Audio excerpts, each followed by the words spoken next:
Fast, stealthy, and deadly. Feast your eyes on America's next-generation Block 5 Virginia-class nuclear fast attack submarine. Its new upgrades will make it the most advanced in America's subsurface fleet that's critical to protecting the Western Pacific region. But the Pentagon recently slashed the production rate of the U.S. Virginia class from 2 per year down to just 1. This triggered major backlash within the halls of Congress, because the U.S. Navy's own estimates say that U.S. shipyards need to produce at least 2 Virginia-class attack subs per year to deter future threats. Today, we're going to find out what makes the Virginia class so deadly, what role it plays in the Navy's broader strategy, and why the Pentagon is cutting this asset in half. Just don't be like that sailor in the Indian Navy who accidentally left the hatch open and deadlined their $3 billion sub for a year. Guys, there's easier ways to get out of an enlistment. The first thing you need to know is that there are 2 different types of combat submarines in the Navy. You've got your ballistic subs, whose main job it is to creep around with nuclear missiles ready to fire a second strike. Then, the second type is the fast attack submarine, which is a multi-domain asset that is able to perform a broad spectrum of naval roles. That's what my doctor said, is I'm on the broad spectrum. God forbid, if there was a conflict in the South China Sea, one of the first things that would happen is attack submarines would swoop in at a brisk 35 knots and drop off special forces to strike enemy harbors by placing limpet mines directly onto ships or insert on shore to collect intelligence on or sabotage long-range missile launchers. This is why I don't trust water. You never know what's lurking down there. Take a look at the SEAL delivery team vehicle here. It can deploy an elite team of 4 SEALs on shore. According to the U.S. military website, this class of submarine has a reconfigurable torpedo room that can accommodate a large number of special forces and all of their equipment for prolonged deployments and future off-board payloads, large lock-in and lock-out chambers for divers. This is a key piece of the strategic puzzle that we rarely hear about in the Pacific, because if you don't get eyes on or knock out those mobile missile launchers, they're going to hit your surface fleet. If you're looking for that Metal Gear Solid infiltration, the Virginia class is where it's at. China's working to counter American fast attack submarines with a project dubbed the Great Underwater Wall in the media. But before we get into that, did you know that Armasight is one of the very few night vision and thermal brands out there that can say their products are designed and built right here in the US of A? Whether it's government agencies or outdoor enthusiasts, domestic or international, Armasight has become the go-to brand for high-performing equipment for little to no light operations. Armasight combined night vision and thermal imaging capabilities into one package with their Generation 3 PVS-14 plus Sidekick thermal imaging kit. It has a laundry list of benefits that include the PVS-14s that now have a significantly improved picture quality and ghost white phosphor, which is the preferred choice of special operators. Then the Armasight Sidekick thermal imaging monocular is the smallest, fully multifunctional 12-micron thermal imaging monocular on the market. It boasts a really fast 60 Hz frame rate for smooth operation. It weighs under 250 grams, so it can be used in a handheld configuration. The high-definition 1024 by 768 OLED display provides a crisp image, and there's a menu that can offer you key information thanks to its 3-button control and in-unit video recording capability. This makes terrain navigation and object identification easier at great distances, even through environmental obstructions like fog or haze. Armasight continues to offer easy-to-use, reliable, and durable equipment that doesn't distract from the task at hand. With the reputation for being reliable even in the most intense military operations, Armasight strives to provide that level of support across the board. They're always on the cutting edge of low-light optics technology. So head over to armasight.com today to gear up for your next nighttime operation. And back to the video. Instead of being a literal wall like its namesake, it's made up of hydroacoustic sensors. They're constructed on the seabed at a depth of 3,000 meters, made up of microphones, sonar systems, and the system claims to have the ability to monitor US naval and submarine movements as far away as Guam, 1,800 miles away. China's building them on artificial islands between the Philippines, Malaysia, and Vietnam, inside disputed territory. And in this cat and mouse game, the American Virginia-class submarine has stealth features to counter it of its own. Submarine stealth is kinda weird, I think. The old original metal hulls returned sonar sound pulses very well, which made them easy to find. So they invented new hull coatings like the anechoic tiles. Anechoic is a fancy sounding word for rubber tiles that they slapped onto the outside. These 100mm thick rubber tiles absorb the sound waves of active sonar and at the same time dampen the sound of interior engines. I feel like I'm making it sound like you could just slap some old junkyard rubber tires onto the side and it would work just as well. These are a little more advanced than that. The size and spacing of the holes drilled into the rubber has to be finely tuned to a specific frequency in order for them to be effective. So there's precision engineering going on there. You'd have to drill precision holes into those junkyard tires. But these tiles are prone to ripping off the side of the submarine, and often modern day low frequency sonars can detect even the best anechoic tiles. So the latest technology in sub-stealth is called active tiles. Active tiles are made up of a new material that give off a return echo of a different frequency. This confuses sonar operators that are monitoring it. I'm assuming they see the shape of something innocent instead, like a cow, nothing to see here. The Virginia-class submarine benefited from the explosion of advancements in computer technology in the early 2000s. It was the Navy's first warship built using computer-aided 3D visualization designs. By 2024, they've built 23 of these, with the initial versions measuring 377 feet in length, displacing 7,900 tons. It's the Swiss Army knife of submarines if you enjoy analogies, because it does fleet protection of aircraft carriers, decoy deployment, electromagnetic attacks, or jamming. The Virginia class can destroy enemy subs and surface ships with their 4 21-inch torpedo tubes. Yes, ballistic submarines have torpedoes too, but they aren't used in the same way, as we'll see. That's why there is a race to advanced sonars and countermeasures. And submarines' countermeasures are actually pretty weird. There, said it. They shoot out noise and bubble makers that are like submerged versions of the chaff flares that planes fire off.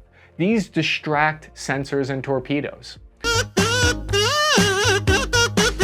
They can launch up to 12 Tomahawk cruise missiles from their vertical launch cells at targets on shore, something they've done frequently throughout history, including Iraq, Libya, and the Houthis recently, just to name a few. On top of that, the whole time they're dropping mines, if they want. I didn't even notice them dropping those mines, did you? Not sure how people can say my fear of the water is irrational and I have a phobia and I should just get back in and have fun like everyone else when you got those sea mines out there. The Virginia class traces its roots back to the Cold War, when submarines were switching from diesel to nuclear power. In the 1980s, U.S. intelligence got word of a new breed of Soviet submarines, like the Sierra class, that could outperform their Los Angeles class in key factors like speed and maximum depth. These next-generation Soviet subs were built with novel technologies like titanium hulls, liquid metal-cooled reactors. This shocked the American intelligence officers because they didn't think that the Soviets could pull that off for another 10 years. But it's like that saying goes, fool me once, shame on me. Fool me twice, I can't get fooled again.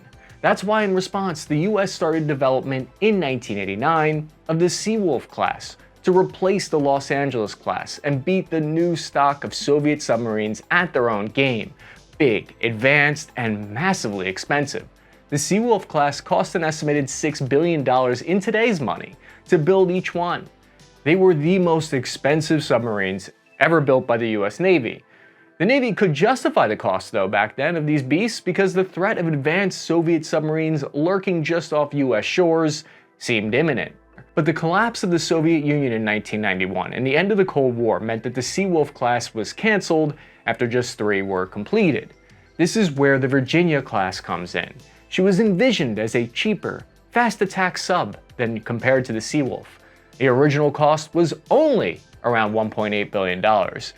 You still could not get me to go underwater in one of those things, even if you put a gun to my head. But admittedly, these subs were becoming more reliable. The Virginia was specially designed with shallow littoral zone seas in mind and higher underwater performance. In a post-Cold War, duking it out in the mid-Atlantic Ocean was less of a priority than securing waters close to shore against short-range diesel-electric submarines or asymmetric threats. Shallow waters carry a lot of different considerations for submarines than deep water, changing everything from how submarines navigate or deploy weapons to how sonar even works. Something that really bugs me out about active sonar is if you're a diver just swimming around peacefully close to a submarine, when it sends out an active ping, That ping can actually kill you. If you're lucky enough to be far enough away, then divers have reported severe headaches and hearing problems when witnessing sonar pulses. As a ground pounder, I feel like it's just another reason we should stay out of the water. The deep blue plays by an entirely different set of rules. Officially, it has a dive depth of about 250 meters, 800 feet, but we know the Navy just likes to gaslight us with those numbers, and analysts believe that the sub can reach twice that depth in reality at 500 meters. Powering these dives is a 210 megawatt nuclear reactor, which provides all the electrical juice to field its advanced power-hungry systems that we're going to get into. Nom nom nom. Now, why does it matter that you can go to that depth? Operating at different depths allows attack submarines to hide from surface vessels and aircraft, utilizing the ocean's natural sound-absorbing properties to mask their acoustic signatures. Your sonar performance is also influenced by water depth, which can help enhance detection capabilities. When it comes to submarines, perhaps there's nothing more iconic than submarine periscopes, right?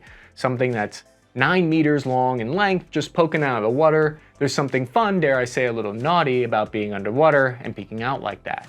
Traditional periscopes worked using a combination of lenses, prisms, mirrors, and system of tubes. Today, we've come a long way. They've been replaced by 2 photonics masts and visible infrared and digital cameras on telescoping arms. Without barrel old-school periscopes, this actually has an effect on the submarine's design as well. It allows the control room to be moved down one deck away from the hull's curvature. What all that means is that there's more room for your crew and enhanced situational awareness. But where did the need for such a creature come from? And how does it fit into the Navy's global strategy in the future? Now I ask you to chew on this thought for a minute. Submarines are a relatively new technology. They only first saw wide-scale combat in 1918 in World War I. On the scale of the universe, that's just a blink of the eye. The last ship sunk by an attack submarine in combat was the British HMS Conqueror in 1982 that sunk an enemy ship during the Falkland War. That's why fast attacks have many other jobs. But what about the shipbuilding bottleneck of these? So why, with all of these cool capabilities, why is the Navy slashing the production numbers on the Virginia in half?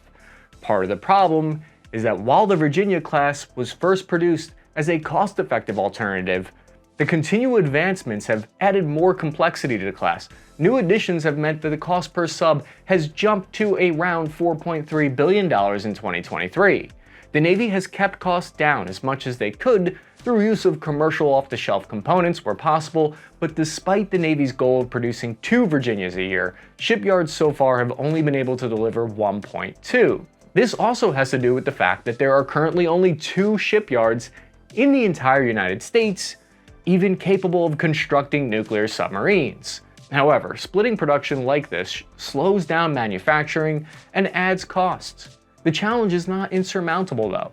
Nothing throwing some cold hard cash at couldn't fix.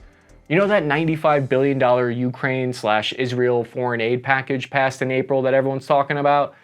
Included in it is $3.3 billion in investment for the submarine industrial base, especially for smaller component suppliers further down the chain of contractors that are more heavily impacted by changes in production orders. One major difference in modern submarine warfare is that they're designed specifically to hunt and kill other submarines, submarine on submarine violence. It's a factor that we never really had to consider until recently. As far as I know, there's only been one instance of a submarine sinking another submarine in all of military history. During World War II in 1945, the German U-boat U-864 was patrolling around the chill waters off the Norwegian coast in the North Sea when it was detected, thanks in part to an engine that was misfiring loudly. The HMS Ventura fired off its 4 torpedoes, and then it dived to avoid retaliation, which is a common tactic in submarine warfare. The 4th torpedo of those 3 struck home. All 73 souls on board the German U-boat were KIA, and it remains the only all-underwater bout. This is likely because sensors and weapon seekers weren't good enough until now to make this more commonplace if it were to happen again.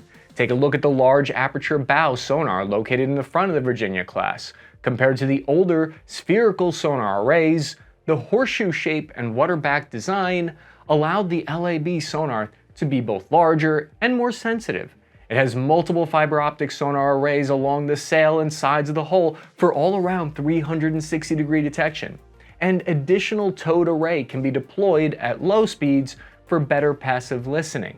These sonars can hear you whisper sweet nothings into your lover's ear. There are several hotspots around the world where submarines are a major factor. You got the Arctic region, the Black Sea, and of course the South China Sea. Russia has a fleet of about 58 submarines in total, while China has 66.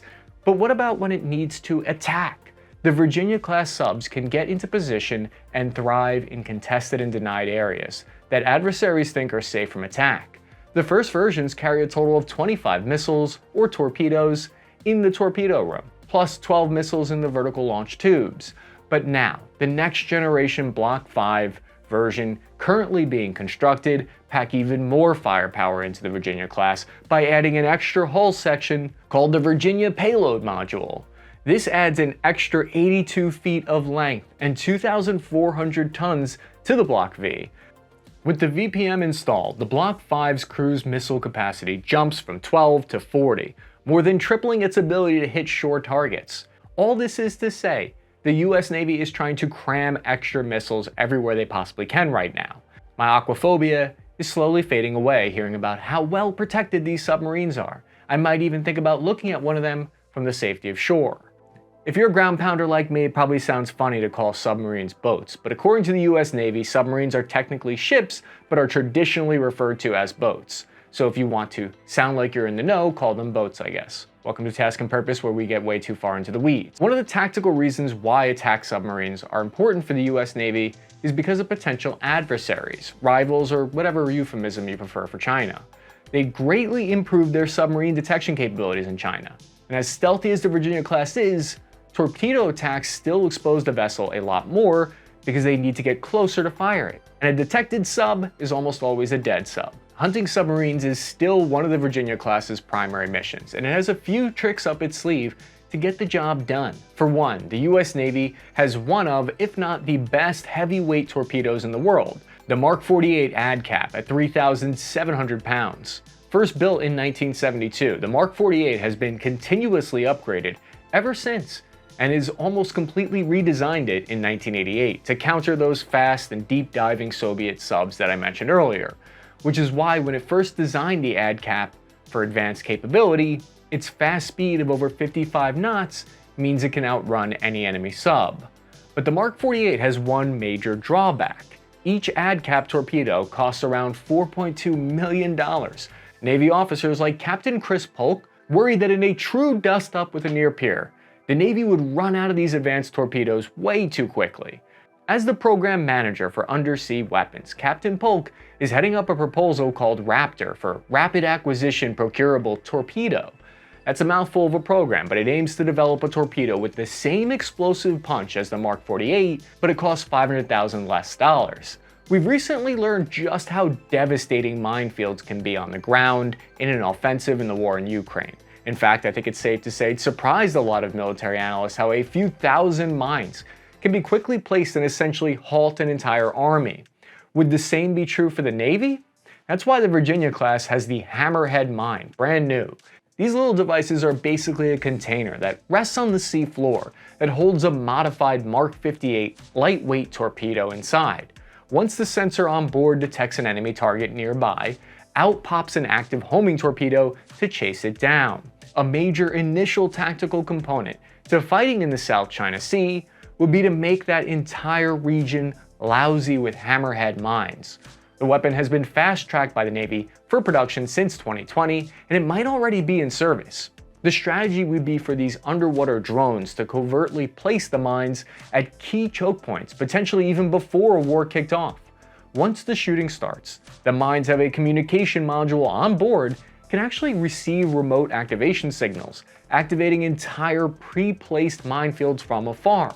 Unlike your classic naval mine, the encapsulated torpedo means an enemy vessel doesn't need to get physically close to an enemy mine for it to be effective. In its unmodified version, the Mark 54 torpedo has around a 6-mile range. Instead of coming across the mine comes to you. So I just found out through my research that there's something called submechanophobia, which is a fear of shipwrecks, statues, sea mines, and animatronics that might be found underwater. It's also mundane items like buoys, chains, and miscellaneous debris. There's other people out there on my team who think that they're bugged out by human objects underwater. So look, get out of there. What are you doing? The real beauty of the Hammerhead mine is that their targeting systems can discriminate between friendly, enemy, or even civilian vessels, prioritizing enemy submarines or specific types of ships. Unlike traditional mines, the Hammerhead's communication module also allows the mine to be deactivated after the conflict ends, eliminating the risk of ongoing harm that minefields normally carry. The U.S. Navy plans to build a total of 66 of this class, ensuring the American underseas fleet remains unmatched for decades to come, and that I will never fully trust the open ocean. If you're interested, I just made a video on how the German army is preparing for war again, but this time they're preparing to stop Russia again. But if you want to find out more about their $107 billion plan, check it out. I put a link in the description and in the corner of the screen. Hit the like button if you enjoyed this video. Thank you guys so much, and I'll see you again soon.